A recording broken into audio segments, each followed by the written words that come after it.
नमस्कार दोस्तों, आप सभी लोगों का स्वागत है आपके YouTube चैनल स्टडी मिश्रा 22 में। मैं आप सभी लोगों का हार्दिक स्वागत करता हूं आपके YouTube चैनल स्टडी मिश्रा 22 में। आज हम देखेंगे मौलिक अधिकार फंडामेंटल राइट्स के बारे में। ठीक है, तो इसके विषय में संपूर्ण आज जानकारी देंगे। ये आपके एग्जाम के पॉइंट ऑफ व्यू से तो बहुत ही महत्वपूर्ण ही है, लेकिन आपके जीवन से भी बहुत बड़ा महत्व रखता है। ठीक है, तो इस वीडियो को लास्ट तक अवश्य देखिएगा, और यदि वीडियो आपको पसंद आती है तो वीडियो को लाइक कीजिएगा, सब्सक्राइब कीजिएगा तथा शेयर करना मत भूलिएगा। ठीक है, तो आइए देखते हैं आज अपने फंडामेंटल राइट्स या मौलिक अधिकार के बारे में। उससे पहले कुछ आपको हम जानकारी दे देना चाहते हैं। ठीक है, कि आपका जो ये मौलिक अधिकार क्या है, क्या इससे पहले भी कुछ है। ठीक है, थोड़े सा जानकारी दे देते हैं, इसके बाद हम आपको बताएंगे कि आपका मौलिक अधिकार या फंडामेंटल राइट्स क्या है। ठीक है, तो आपके संविधान है, ठीक है, उस संविधान को जो है तो 26 नवंबर 1949 को क्या हुआ, अंगीकृत किया गया। ठीक है, इस बात को ध्यान दीजिएगा। और जो आपका संविधान है उसके भाग 1 में क्या कहा गया है, उसमें संघ और राज्य के क्षेत्र के बारे में बताया गया है। किसमें बताया गया आपके भाग 1 में, कौन से भाग में आपके संघ और राज्य के क्षेत्र के बारे में बताया गया है, तो आपके भाग 1 में बताया गया है। ठीक है, इस बात को ध्यान रखिएगा। थोड़ी सी पहले जानकारी देने के लिए बता देते हैं। अच्छा, तो अब आपके मन में आएगा कि जो आपका भाग 1 है संघ और राज्य क्षेत्र, इसमें कुछ अनुच्छेद भी होंगे। ठीक है, तो इसमें कौन कौन से अनुच्छेद हैं, तो 1 से लेकर के 4 तक किसमें है, तो आपके भाग 1 में है। ठीक है, आपका दूसरा कौन सा आता है, तो दूसरा भाग आपका आता है नागरिकता। नागरिकता में कितने अनुच्छेद हैं, तो आपके 5 से लेकर 11 तक हैं। ठीक है, तो इस बात को ध्यान रखिएगा। और जो आपका तीसरा भाग आता है जिसमें क्या बताया गया आपके मौलिक अधिकार। ठीक है, इसमें क्या बताया गया आपका 12 से लेकर के 35 तक अनुच्छेद में बताया गया है, सारी चीज़ें का वर्णन किया गया है। तो आज हम किसके बारे में संपूर्ण जानकारी प्राप्त करने वाले हैं, तो आपके मौलिक अधिकार के बारे में। ठीक है, फंडामेंटल राइट्स के बारे में आर्टिकल, ठीक है, 12 से लेकर के 35 के बीच में हम सारी चीज़ जानकारियाँ प्राप्त करेंगे। उससे पहले थोड़ी सी और अधिक जानकारी प्राप्त करेंगे। ठीक है, और इसके बाद आपका भाग 4 आता है, उसमें क्या बताया गया आपके नीति निर्देशक तत्व के बारे में बताया गया है। ठीक है, जो आपके 36 से लेकर के 51 तक है। ठीक है, 36 से 51 तक आपके नीति निर्देशक तत्वों के बारे में बताया गया है। फिर इसके बाद आपका आता है भाग 4। ठीक है, भाग 4 का, ठीक है, भाग 4 में नीति निर्देशक तत्व आता है, लेकिन भाग 4 का में आता है आपका मूल कर्तव्य। ठीक है, 51 का में आता है। ठीक है, इस बात को ध्यान रखिएगा। और आगे आपका जो महत्वपूर्ण अगला आता है वो कौन सा आपका 8वां है, जिसमें केंद्र शासित प्रदेश के बारे में बताया गया है। ठीक है, इस बात को ध्यान रखिएगा। अगला आपका फिर क्या आता है 15 आता है, जिसमें भाग 15 में क्या बताया गया आपके में निर्वाचन के बारे में बताया गया है, जो 343 से 351 अनुच्छेद में बताया गया है। और अगला आपका कौन सा आता है 18 आता है, जिसमें क्या बताया गया है आपातकाल का उपबंध बताया गया है कि आपातकाल की स्थिति में कौन से अनुच्छेद का प्रयोग किया जा सकता है। तो कौन से अनुच्छेद किया जा सकता है, तो 352 360। ठीक है, तो इस बात को ध्यान रखिएगा। और जो भाग आपका 20 है, उसमें क्या बताया गया संविधान संशोधन के बारे में बताया गया। इसमें सिर्फ एक अनुच्छेद है जिसका नाम है 368। ठीक है, तो चलिए आज हम देखते हैं आपके फंडामेंटल राइट्स के बारे में। ये रही थोड़ी सी जानकारी, थोड़ा सा हम जूम कर लेते हैं, इसके बाद आपको दिखाने का प्रयत्न कर रहे हैं। ठीक है, तो आपका प्रथम क्वेश्चन है, ठीक है, कि आपका प्रथम क्वेश्चन में क्या बताया गया कि संविधान का मैग्ना कार्टा किसे कहा गया है। जो आपका संविधान उसका मैग्ना कार्टा किसे कहा जाता है, तो आपके मौलिक अधिकार को कहा जाता है। ठीक है, मौलिक अधिकार को क्या कहा जाता है, संविधान का मैग्ना कार्टा बोला जाता है। ठीक है, इस बात को ध्यान रखिए, किसको, मौलिक अधिकार को। अगला है आपका कि जनता के प्रति विधायिक और कार्यपालिका की शक्ति को, जो जनता के प्रति होता है जिसमें विधायिका और कार्यपालिका होती है, उसकी शक्ति को कौन मर्यादित करता है, तो आपका मौलिक अधिकार करता है। ठीक है, जो जनता के प्रति क्या होता है कि जो जनता के प्रति विधायक हो गया और कार्यपालिका हो गई, इसकी शक्ति कौन मर्यादित करता है, तो आपका मौलिक अधिकार करता है। अगला है आपका संविधान का कौन सा अनुच्छेद भारतीय नागरिक की मौलिक अधिकार प्रदान करता है। तो जो आपका मौलिक अधिकार है, अच्छा आपके मन में आता होगा कि ये मौलिक अधिकार बोल रहे हैं सर। अच्छा, मौलिक अधिकार हम समझ रहे हैं। मौलिक अधिकार मतलब व्यक्ति को, आपको या अपने भारत में रहने वाले नागरिक को क्या अधिकार प्राप्त है। ठीक है, इसके बारे में बताता है, इस बात को ध्यान रखिएगा। तो आपके किस अनुच्छेद में, किस आर्टिकल में है, तो आपके 12 से लेकर के 35 तक में इसका वर्णन किया गया है अपने संविधान का। ठीक है, फंडामेंटल राइट्स का, मौलिक अधिकार का। ठीक है, तो यहाँ पास क्या पूछा तीसरा क्वेश्चन में आपके कि संविधान का कौन सा अनुच्छेद है जो भारतीय नागरिक को क्या करता है कि मौलिक अधिकार प्रदान करता है। तो आपका अनुच्छेद 12 से लेकर के 35 तक इसका वर्णन किया गया है। अगला क्वेश्चन आपका आता है कि जो मूल अधिकार है, ठीक है, मूल अधिकारों का रूप किसने बनाया था? जो मूल अधिकार था उसका प्रारूप किसने बनाया था? तो आपके जो पंडित जवाहरलाल नेहरू थे उन्होंने ही इसको बनाए थे, जो आपके प्रथम प्रधानमंत्री भी माने जाते हैं। ठीक है, तो इस बात को ध्यान रखिएगा। अगला है आपका 5 क्वेश्चन, इस बात को ध्यान रखिएगा। ठीक है, तो सबसे पहले मूल अधिकार की मांग किसने किया और कब की थी? अब आपके मन में आएगा कि आखिर बात सर ने ये तो बता रहे हैं कि मौलिक अधिकार है, ठीक है, हमें कुछ अधिकार प्राप्त हैं जिसमें समानता का अधिकार, स्वतंत्रता का अधिकार, शोषण के विरुद्ध का अधिकार, ठीक है, धार्मिक स्वतंत्रता का अधिकार, सांस्कृतिक और शिक्षा का अधिकार, संवैधानिक उपचारों का अधिकार, ये आपके 6 हैं। ठीक है, आपके 7 थे, लेकिन आपके 42वें संविधान संशोधन के द्वारा संपत्ति के अधिकार को हटा दिया गया है। ठीक है, तो इस बात को ध्यान रखिएगा। तो आपके मन में ये आएगा कि जो सबसे पहले मूल अधिकार था उसकी मांग किसने किया था? जो मूल अधिकार था सबसे पहले उसकी मांग किसने किया था? तो किसने किया था सबसे पहले? आपके सन 1931 में कांग्रेस के कराची अधिवेशन में की अध्यक्षता में। ठीक है, तो जो आपके सबसे पहले मूल अधिकार की मांग किसने और कब की थी? तो आपके सन कब आया था? आपका सन 1931 में। ठीक है, इस बात को ध्यान रखिएगा, अध्यक्षता में किया गया था। अब देखते हैं कि कब और किसने किया था। सन तो कब हुआ था आपके, फिर से देख लेते हैं 5 क्वेश्चन। ठीक है, तो आपका जो 5 क्वेश्चन है उसमें कौन सा है आपका? जो सबसे पहले क्या है आपका मूल अधिकार जो है, तो इसकी मांग किसने की थी और कब की थी? ठीक है, ठीक है, तो आपका सन 1931 में कांग्रेस के कराची जो अधिवेशन हुआ था उसके अध्यक्षता में किसने किया था आपका? तो वल्लभ भाई पटेल जी ने इसकी क्या किए थे? मांग किए थे। तो आगे देखते हैं कि सरदार वल्लभ भाई पटेल ने घोषणा पत्र में मूल अधिकार की मांग की थी। कब की थी? 1931 में, कराची अधिवेशन में। इस बात को ध्यान रखिएगा। और आपके 1931 में क्या था? आपका 1931 में ही द्वितीय गोलमेज सम्मेलन हो रहा था। ठीक है, उसमें गांधी जी ने क्या किए थे? भाग लिए थे। 3 गोलमेज सम्मेलन में, प्रथम 1931 में, द्वितीय प्रथम 1930 में, द्वितीय 1931 में, तृतीय 1932 में। ठीक है, तो तृतीय गोलमेज सम्मेलन हुए, 3 हुए हैं। ठीक है, तो उसमें दूसरा कब हुआ था? 1931 में हुआ था। इस बात को ध्यान रखिएगा जब संविधान की मांग की गई थी। अगला है आपका 6ठा क्वेश्चन कि जब संविधान बना तब भारत के नागरिक को कितने मौलिक अधिकार मिले थे? जो जब संविधान आपका बना था तब जो भारत के नागरिक थे उनको क्या हुआ था? कितने मौलिक अधिकार प्राप्त थे? तो आपको हमने कितने बताए थे? आपको 6 अभी वर्तमान में, लेकिन जब भारत का संविधान बना था तब 7 थे। 7वां आपका कौन सा था?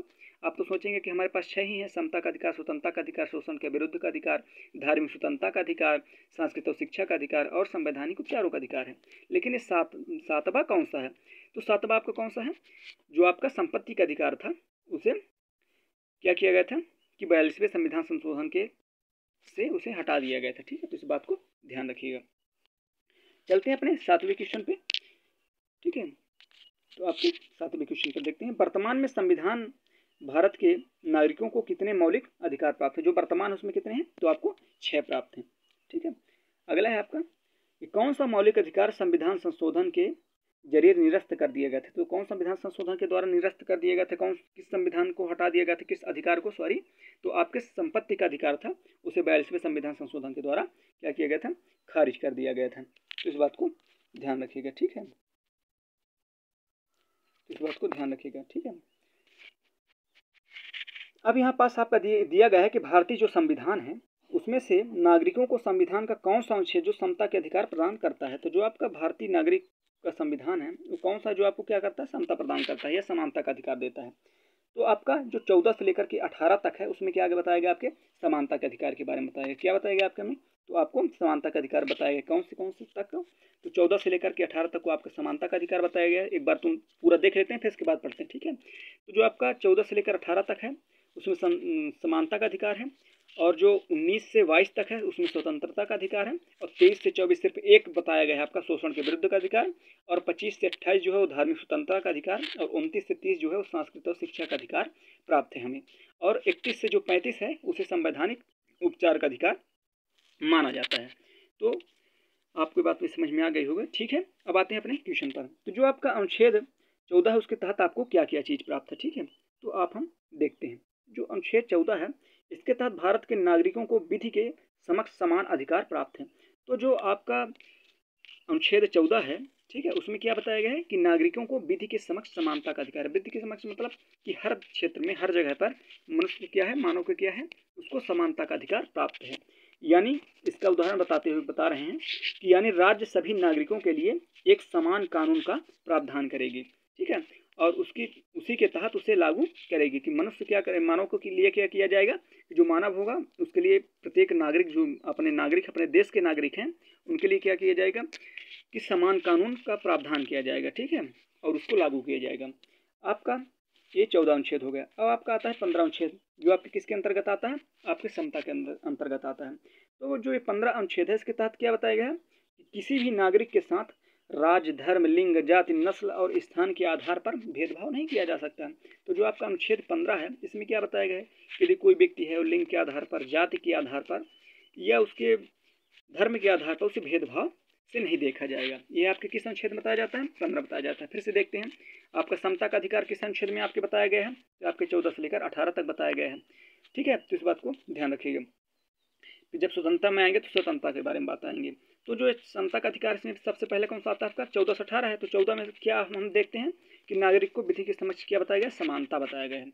और जो 15 है उसमें क्या बताया गया है कि नागरिक जो है वो राज्य के धर्म, लिंग, जाति या नस्ल के स्थान पर में उसको भेदभाव नहीं किया जा सकता। ठीक है, अब आते हैं अपने 16वें संविधान में कि आपका 16वां आर्टिकल क्या कहते हैं। जो 16वां अनुच्छेद है आपका, वो कहता है उसके तहत हमें क्या अधिकार प्राप्त है कि भारत के सभी नागरिकों को राज्य के अधीन किसी भी पद की नियुक्ति के लिए उपलब्ध समान अवसर की प्राप्त होगी। जो हमें किसी भी पद की प्राप्त हो, किसी भी यानी कि जॉब की आप तैयारी कर सकते हैं, जैसे आप कर रहे हैं, है ना, तो आपको आपके जात के आधार पर क्या नहीं किया जाएगा, आपके अधिकार को छीना नहीं जाएगा। ठीक है, आप उस पर पार्टिसिपेट कर सकते हैं।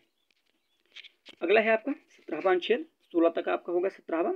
जो अनुच्छेद 17 है, इसके तहत क्या बताया गया है, अस्पृश्यता का अंत कर दिया गया है। तो जो 17 अनुच्छेद के अंतर्गत क्या बताया गया है कि आपकी जो अस्पृश्यता है उसको क्या किया गया है, अंत कर दिया गया है। अच्छा, तो आप ये बोलेंगे कि अच्छा ये बताइए कि हम खूब सुन लिए, ठीक है, समता का अधिकार, लेकिन हमारे मन में ये जिज्ञासा हो रही होगी आप लोगों के कि आखिर इसका संरक्षण कौन करता है। यदि हमारे अधिकार का हनन हुआ, हमारे अधिकार को किसी ने छीन लिया, तो हम क्या कर सकते हैं। आपके मन में यदि ये प्रश्न उठ रहा है, तो आपको जो संवैधानिक अधिकार प्राप्त है 31 से लेकर 35 तक में, जिसमें आपका आर्टिकल 32 है जो सबसे महत्वपूर्ण है। ठीक है, ये क्या करता है, आपके संविधान की क्या करता है, रक्षा करता है। ये आपको ये बताता है यदि आपके अधिकार को कोई हनन कर रहा है, ठीक है, जो आपको ये अधिकार बताए गए हैं, आज जितने अधिकार पढ़ेंगे, ठीक है, तो यदि आपके कोई अधिकार का हनन कर रहा है तो आप क्या करिए, डायरेक्ट आप सुप्रीम कोर्ट जा सकते हैं। ठीक है, बिना किसी आपके या जिला या तहसील के कोर्ट अदालत में न जाइए। यदि आपके अधिकार का कोई हनन करता है तो आप डायरेक्ट कहाँ जा सकते हैं, सुप्रीम कोर्ट जा सकते हैं। इसलिए इसको आपको पढ़ना और अधिक महत्वपूर्ण बन जाता है। ठीक है, अब अगला आपका देखते हैं कि 18वां जो आता है आपका, इसमें क्या बताया गया, तो 18वां के तहत भारत के क्या बताया गया है, कोई भी नागरिक राष्ट्रपति की आज्ञा के बिना अन्य देश से किसी भी प्रकार की उपाधि स्वीकार नहीं कर सकता। इसमें यह बताया गया है कि हमारे देश के कोई भी नागरिक क्या करेगा कि यदि विदेश में किसी से उपाधि प्राप्त करता है, जैसे पहले के ज़माने में उपाधि प्राप्त की जाती थी, ठीक है, तो आपके ज़माने में क्या है कि आपके ज़माने में बताया गया है कि यदि आपको कहीं से उपाधि प्राप्त हो रही है, कुछ आपको प्राप्त हो रहा है, तो आप किससे आज्ञा लेंगे, आप राष्ट्रपति से आज्ञा लेंगे। ठीक है, तो किससे लेंगे, राष्ट्रपति से। और राष्ट्रपति के पास कितनी ताकत होती है, राष्ट्रपति आर्टिकल 32 के आर्टिकल 72 के तहत वह किसी भी फांसी को या किसी भी यानी कि बड़े अपराध को क्षमा कर सकता है, उसको अधिकार प्राप्त है। ठीक है, तो इस बात को ध्यान दीजिएगा। और आर्टिकल 54 के तहत यानी कि इसका निर्वाचन किया जाता है राष्ट्रपति का, इस बात को ध्यान रखिएगा। ठीक है, तो आगे हम देखते हैं।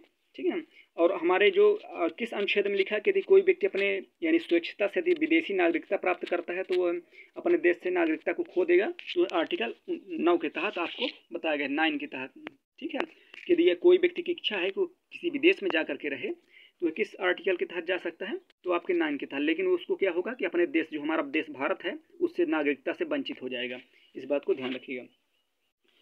अगला आता है आपका 12वां, इस संविधान का कौन सा अनुच्छेद है जो नागरिकों को स्वतंत्रता प्रदान करता है। तो अब देखते हैं, अभी समानता तो हमारा हो गए, समानता में पहले हम रिवीजन करते हैं कि समानता हमने क्या क्या देखा।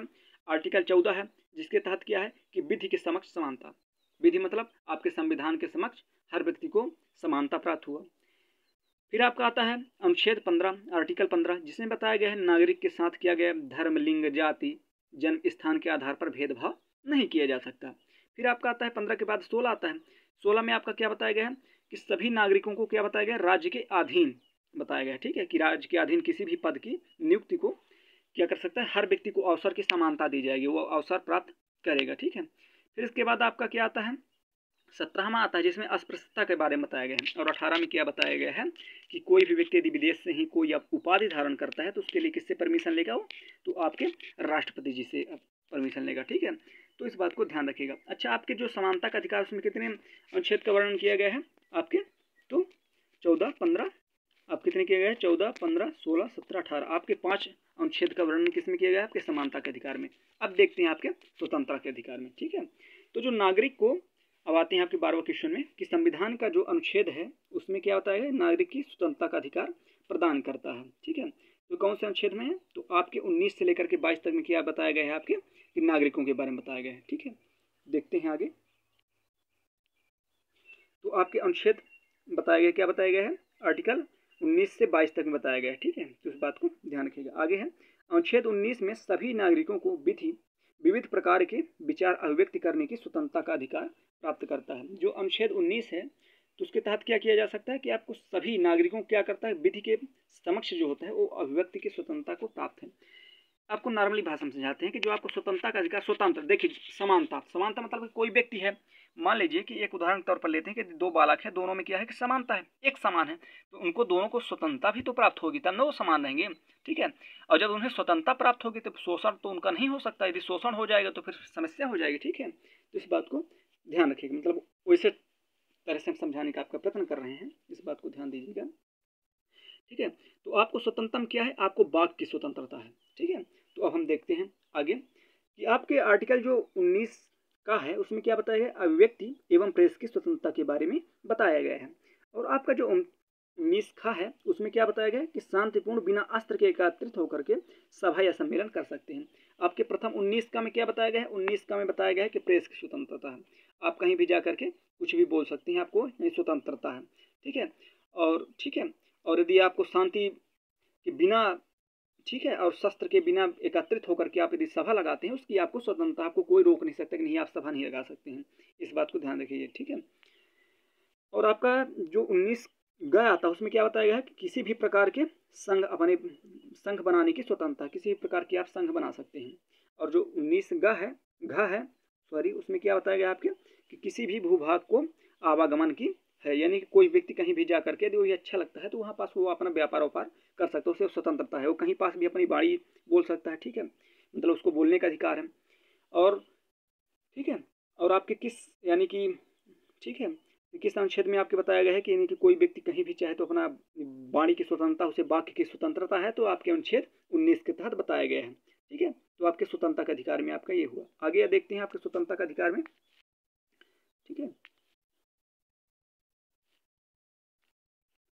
हाँ, तो आपका ये आता है कि आपका 19 अंग आता है। ठीक है, इसमें क्या बताया गया है कि किसी भी प्रकार के व्यापार या आजीविका चलाने की स्वतंत्रता, यदि कोई व्यक्ति किसी भी प्रकार का अपना व्यापार कर सकता है। ठीक है, उसमें कोई भी व्यक्ति कोई रोक टोक नहीं करेगा। अब देखते हैं कि अनुच्छेद 20, ठीक है, इसमें क्या बताया गया है। तो जो अनुच्छेद 20 इसमें क्या बताया गया कि भारतीय नागरिक को अपराधों के लिए दोष सिद्ध के संबंध में संरक्षण प्रदान करता है। कि जो आपका अनुच्छेद 20 है उसमें क्या बताता है कि यदि कोई व्यक्ति अपराधी है तो उसके लिए क्या करेगा कि दोष सिद्ध जब तक ना होगा तब तक कोई उसको गिरफ्तार नहीं कर पाएगा। ठीक है, यदि आपका दोष सिद्ध नहीं हो रहा है तो आपको कोई व्यक्ति क्या करेगा कि क्या कर सकता है कि संबंध में क्या कर सकता है कि संरक्षण प्रदान करता है, उसको संरक्षण प्रदान करेगा। किस अनुच्छेद में आपको प्राप्त होता है, तो अनुच्छेद 20 में बताते हैं। ठीक है, तो इस बात को ध्यान रखिएगा।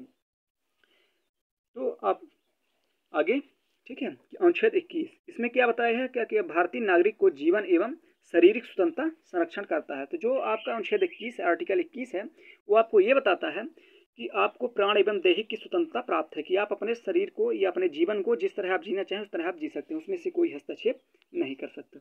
ठीक है, अब आपने देख लिया कि समानता आपको प्राप्त थी, समानता थी तो आपको स्वतंत्रता भी बराबर प्राप्त हुई, और जब आपको स्वतंत्रता हुई तो आपको फिर कोई शोषण कर ही नहीं सकता। ठीक है, तो आपका आता है अगला शोषण के विरुद्ध का अधिकार। ठीक है, तो जो शोषण का विरुद्ध का अधिकार है किसमें बताया गया, आपका 23 से 24 में बताया गया है। ठीक है, तो इस बात को ध्यान रखिएगा। अब देखते हैं कि आपके शोषण के विरुद्ध में क्या बताया गया है। शोषण के विरुद्ध में बताया गया है कि अनुच्छेद 23 में जो मानव के दुर्व्यापार और बाल श्रम की मनाही है, ठीक है, सॉरी, तो ऐसा करना क्या है, दंडनीय अपराध है, ठीक है, क्या है ये, दंडनीय अपराध है। अनुच्छेद 24 के क्या बताया गया है, अनुच्छेद 24 में बताया गया आपके कि 14 वर्ष से कम आयु वाले बच्चे को क्या करें कि यदि कारखाने में वो काम कर रहा है क्षेत्र में या अन्य किसी प्रकार से जोखिम भरे काम कर रहा है तो यह क्या माना जाएगा, सख्त अपराध माना जाएगा, ठीक है, ये क्या माना जाएगा, कामों को नियुक्त करना अपराध माना जाएगा और जो व्यक्ति करवाएगा उसको दंड भी प्राप्त होगा। तो आपको क्या बताता है शोषण के विरुद्ध में कि यदि कोई बालक है या वो 14 साल से कम है, ये 14 साल की उम्र में है, यदि उससे किसी भी तरह से अनैतिक कार्य करवाया जाता है, बाल श्रम करवाया जाता है, उसको शिक्षा नहीं दिलवाई जाती है, तो उस बालक को क्या किया जाएगा कि जो व्यक्ति करता है या उसके पेरेंट्स वगैरह हैं उसको शासन द्वारा दंड दिया जाएगा। यदि आपके गाँव में कोई बच्चे ऐसा करता हो तो आप उसे समझाने का प्रयत्न कीजिए कि वो अपने पढ़ाई पर ध्यान दे और जो लोग करवाते हैं उनको समझाइए, ठीक है, कि ऐसा ना करें, नहीं तो उनको दंडनीय अपराध माना जाएगा। चलिए फिलहाल आगे आते हैं अपने क्वेश्चन पर। 14 है कि संविधान के किस अनुच्छेद में धार्मिक स्वतंत्रता के अधिकार के बारे में बताया गया है। अच्छा, आप ये बताइए कौन सा ऐसा अनुच्छेद है जिसमें आपके धार्मिक स्वतंत्रता के बारे में जिक्र करता है। ये धार्मिक स्वतंत्रता के लिए जिक्र करता है, मतलब कि आपको क्या बताता है कि धार्मिक स्वतंत्रता के लिए आप स्वयं एक्टिव रहिए, ठीक है, आप किस धर्म को अपना रहे हैं, किस स्वतंत्रता को कर रहे हैं, ठीक है, इसके बारे में बताया गया, ठीक है। तो ये कौन सा अनुच्छेद है आपका 25 से लेकर के 28 तक में आपके बताया गया धार्मिक स्वतंत्रता के बारे में। चलिए अब देख लेते हैं आपके धार्मिक स्वतंत्रता का ही बारे में। तो आपके धार्मिक स्वतंत्रता के बारे में 25 से 28 के बीच में बताया गया है। तो जो सांस्कृतिक एवं शिक्षा संबंधी अधिकार है संविधान के किस अनुच्छेद में उल्लेखित है, तो आपके संस्कृत और शिक्षा के जो विषय है वो किस में आपके उल्लेखित है, तो आपके अनुच्छेद 29 से 30 में बताया गया है। 25 से 28 तक में आपके क्या बताया गया, धर्म के बारे में बताया गया, और जब संस्कृत और शिक्षा के बारे में क्या बताया गया है 29 से 30 में, और 29 में आपके ये भी बताया है कि यदि कोई व्यक्ति अपने धर्म लिपि भाषा की क्या कर सकता है, पढ़ाई उढ़ाई कर सकता है, ठीक है, तो इस बात को ध्यान रखिएगा। अगला है आपका जो आपका अनुच्छेद 29 है, ठीक है, 29 का ये भारत के नागरिक को जिनकी अपनी विशेष भाषा लिपि संस्कृत और उनसे बनाए रखने का पूरा अधिकार देता है कि यदि अनुच्छेद 29 में क्या बताया गया है कि यदि कोई व्यक्ति है वो अपनी संस्कृत बनाए रख सकता है, अपनी भाषा बनाए रख सकता है, लिपि के अनुसार वो अपनी पढ़ाई कर सकता है। और जो अनुच्छेद 29 का है यह किसमें बताया गया है, किसी भी नागरिक को भाषा, जाति और धर्म या संस्कृति के आधार पर वह क्या कर सकता है, सरकारी शिक्षण या संस्था में प्रवेश नहीं रोका जा सकता। यदि कोई व्यक्ति यदि हिंदू है, मुस्लिम है, सिख, ईसाई कोई भी है, उसके धर्म, आधार या जाति के अनुसार उसको किसी भी शिक्षा केंद्र से उसको वंचित नहीं किया जा सकता, क्योंकि उसको अधिकार प्राप्त है। यदि इन अधिकारों के आपके हनन करता है तो आप क्या कर सकते हैं, आर्टिकल 32 के तहत तुरंत सुप्रीम कोर्ट में जा सकते हैं, ठीक है। तो इस बात को ध्यान रखिएगा। जो आज मैं आपको पढ़ाया हूँ 12 से लेकर 35 के बीच में, यदि कोई भी आपके साथ या कोई इसी तरह से आपके साथ कुछ करता है, आपके अधिकार को छीन रहा है, तो आप क्या करिए, डायरेक्ट सुप्रीम कोर्ट जा सकते हैं, आपको अधिकार प्राप्त है संवैधानिक अधिकार के माध्यम से, ठीक है, इस बात को ध्यान रखिएगा। आगे है डॉक्टर अंबेडकर के अनुसार भारतीय संविधान का कौन सा अनुच्छेद सबसे अहम था जिसके बिना संविधान अधूरा था। तो डॉक्टर अंबेडकर जो थे आपके भीमराव अंबेडकर, जिन्होंने तीनों गोलमेज सम्मेलन में भाग लिया, जिन्होंने संविधान निर्माता भी जिनको माना जाता है, तो ये आपके बाबा साहब डॉक्टर भीमराव अंबेडकर जी जो हैं, तो इन्होंने किस अनुच्छेद के बारे में ये बताने का जिक्र किए हैं कि जो इस अनुच्छेद के बिना संविधान क्या था, अधूरा है। यही अनुच्छेद है आपका 32, जिसके विषय में कब से बोल रहा था कि इसके बिना आपको क्या है कि अंबेडकर जी बताते हैं कि इसके बिना संविधान क्या है, अधूरा अधूरा लग रहा है, ठीक है। इसके तहत आपका कोई अधिकार का हनन करता है तो आप जा सकते हैं सुप्रीम कोर्ट, ठीक है। अगला है कि जो अनुच्छेद 32 है तो किस अधिकार का जिक्र करता है, तो यह संवैधानिक अधिकार या उपचार का क्या करता है, कि जिक्र करता है। अब देखते हैं अगला क्वेश्चन कि सुप्रीम कोर्ट को भारतीय संविधान के जो मौलिक अधिकार है कि संरक्षण का अधिकार कौन सा अनुच्छेद देता है। जो आपका मौलिक अधिकार है उसकी रक्षा कौन करेगा, तो आर्टिकल 32 करेगा, जो कि हमने अभी बता चुके हैं, ठीक है। तो आप इस बात को ध्यान रखिएगा। अब देख लेते हैं थोड़ी सी और जानकारी कि जो आपका सर्वोच्च न्यायालय था तथा उच्च न्यायालय को क्या करता है, को नागरिकों के मौलिक अधिकार की रक्षा के लिए रिट या याचिका जारी करने का अधिकार प्राप्त है। तो जो आपका सर्वोच्च न्यायालय है, ठीक है, तथा उच्च न्यायालय, इसको क्या है कि नागरिक के लिए जो मौलिक अधिकार है इसकी रक्षा के लिए रिट या याचिका दायर कब कर सकता है, क्या क्या स्थिति में हो सकता है, जैसे कि कौन सी स्थिति आएगी जिसके तहत आप डायरेक्ट सुप्रीम कोर्ट जाइए, ठीक है, याचिका दायर करिए कि आपके साथ ऐसा किया गया है अधिकार के तहत। तो आपको प्रथम क्या बताया गया है कि आपका प्रथम बताया गया कि बंदी प्रत्यक्षीकरण, यदि कोई आपको बंदी बनाना चाहता है, ये आपको बंदी बना के रखता है, तो आप इस अवस्था में डायरेक्ट जा सकते हैं। परमादेश के आधार पर जब आपको परमादेश दिया जाता है, ठीक है, प्रतिषेध किया जाता है, आपको कोई भी कार्य करने से प्रतिषेध किया जाता है, या उत्प्रेरणा किया जाता है, या अत्याधिक किया जाता है, पुच्छा किया जाता है, ठीक है, अधिकार को क्या किया जाता है, ठीक है, तो आपके अधिकार का क्या किया जाता है, हनन किया जाता है, ठीक है, तो पृच्छा किया जाता है, ठीक है, या उपेक्षा किया जाता है, ठीक है, तो उस अवस्था में आप क्या कर सकते हैं कि आप डायरेक्ट सुप्रीम कोर्ट जा सकते हैं।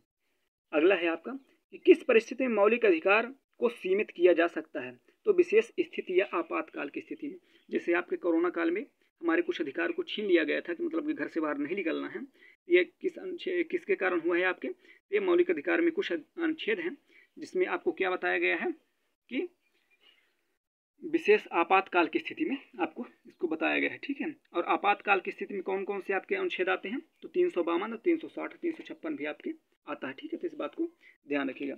अगला आपका आता है कि किन मौलिक अधिकार का निलंबन किसी भी परिस्थिति में नहीं किया जा सकता, तो ऐसा कौन सा मौलिक अधिकार है जिसमें आपके उसका किसी भी अवस्था में उस अधिकार को आप नहीं छीन सकते हैं, शासन भी आपसे नहीं छीन सकते किसी भी अवस्था में, ठीक है, तो जैसे जीवन का अधिकार, शरीर उत्पीड़न का, ठीक है, उत्पीड़न न किए जाने का अधिकार तथा बाल श्रम के प्रतिषेध का अधिकार आपको आपका नहीं छीना जा सकता। जैसे आप जीवन जीना चाहते हैं, इसका अधिकार आपसे शासन नहीं ले सकते किसी भी अवस्था में, ठीक है, आपका शारीरिक उत्पीड़न न किए जाने मतलब कि आपको शारीरिक किसी प्रकार से कष्ट न दिए जाने पर, बाल श्रम के प्रतिषेध का अधिकार, ये सारे अधिकार क्या है कि शासन आपसे कभी भी किसी भी अवस्था में नहीं ले सकती। अगला है आपका कि अभिव्यक्ति और प्रेस की आज़ादी का अधिकार संविधान के किस अनुच्छेद में है, तो आपका अनुच्छेद 19 में है, 19 का में है, ठीक है, आर्टिकल में, इस बात को ध्यान रखिएगा। संविधान का अगला आता है आपका संविधान का कौन सा अनुच्छेद छुआछूत पर रोक लगाता है, तो आपका 17 जो है वो छुआछूत पर रोक लगाता है। आपका 23वां क्वेश्चन है कि किस अनुच्छेद के तहत भारत के नागरिकों के उनकी अपनी विशेष भाषा, लिपि या संस्कृति को बनाए रखने का अधिकार मिलता है, तो उनका अनुच्छेद 29 है, ठीक है, तो इस बात को ध्यान रखिएगा। थोड़ा सा अपना रिवीजन कर लेते हैं, ठीक है, वीडियो को लाइक सब्सक्राइब कर दीजिए, ठीक है ना, तो हम पुनः थोड़ा सा रिवीजन कर लेते हैं। हमने सबसे पहला क्या देखा कि भारत में कुछ भाग के बारे में देखा कि प्रथम भाग में आपका क्या किया गया था, संघ और राज्य क्षेत्र के बारे में बताया गया था 1 से 4 तक में। दूसरा आपके नागरिकता के बारे में बताया गया था 5 से 11 तक में। फिर तृतीय भाग आपका आता है जिसमें मौलिक अधिकार बताया गया, इसमें आर्टिकल 32 से 35 तक, सॉरी आपका आर्टिकल 12 से लेकर के 35 तक बताया गया है, ठीक है, और आपका भाग 4 आता है जिसमें नीति निर्देशक तत्व के बारे में वर्णन किया गया है, ठीक है, जिसमें क्या किया गया है कि आपका 36 से लेकर के 51 तक का वर्णन किया गया आपके नीति निर्देशक तत्व में। फिर इसके बाद आपका आता है कि मौलिक कर्तव्य आता है जिसे, ठीक है ना, जिसमें 51 का के बारे में बताया गया भाग 4 का में है, ठीक है, मुख्य भागों के बारे में बता रहे हैं, ठीक है, फिर आगे क्लास में हम देखेंगे इनके आगे बारे में, ठीक है। तो भाग 8 में क्या बताया गया, केंद्र शासित प्रदेश का प्रशासन बताया गया है, और जो भाग आपका 15 उसमें क्या बताया गया है आपका कि 343 से लेकर के 351 तक बताया गया आपके निर्वाचन के बारे में कि ऐसे आपका निर्वाचन कैसे होगा, ठीक है। और जो भाग 18 आता है वो आपातकाल के उपबंध के बारे में बताता है जो 362 से 360 तक है, और जो भाग आपका 20 आता है 20 आता है, इसमें क्या बताया गया है, संविधान संशोधन के बारे में बताया गया है जो आर्टिकल 368 है, ठीक है, इस बात को ध्यान दीजिएगा। और जो आपका अब आप देख लेंगे कि आपका जो ये संविधान था आपका मौलिक अधिकार था, इसमें हम देख लेते हैं कि क्या क्या है। तो जो समता का अधिकार है 14 से 18 तक, इसमें 5 अनुच्छेद हैं, इस बात को ध्यान रखिएगा। आपका स्वतंत्रता का अधिकार है, इसमें आपका क्या है कि स्वतंत्रता का अधिकार 19 से लेकर के 22 तक है, ठीक है, तो इस बात को ध्यान रखिएगा, ठीक है। 4 इसमें बताया गया है, 4 अनुच्छेद हैं, ठीक है। और आपके जो शोषण के विरुद्ध इसमें 23 और 24 हैं, ठीक है। और धार्मिक स्वतंत्रता में आपके कितने अनुच्छेद हैं, तो 25 से लेकर 28 तक वर्णन किए गए हैं, और 29 से 30 में आपके संस्कृत और शिक्षा के बारे में बताया गया है, और अनुच्छेद 31 से 35 तक संवैधानिक उपचारों के बारे में बताया गया है, ठीक है। तो और आपके आर्टिकल 32 के तहत यदि संरक्षण आपका आर्टिकल 32 करता है, ठीक है, और इसको यदि कोई भी व्यक्ति हनन करता है या आपसे छीनना चाहता है तो आप सुप्रीम कोर्ट जा सकते हैं। तो आई होप दोस्तों आपको ये वीडियो पसंद आई होगी, तो आप ये वीडियो को लाइक कीजिएगा, सब्सक्राइब कीजिएगा तथा शेयर करना मत भूलिएगा, और कमेंट बॉक्स में अपने विचार को अवश्य बताइएगा, ठीक है। धन्यवाद।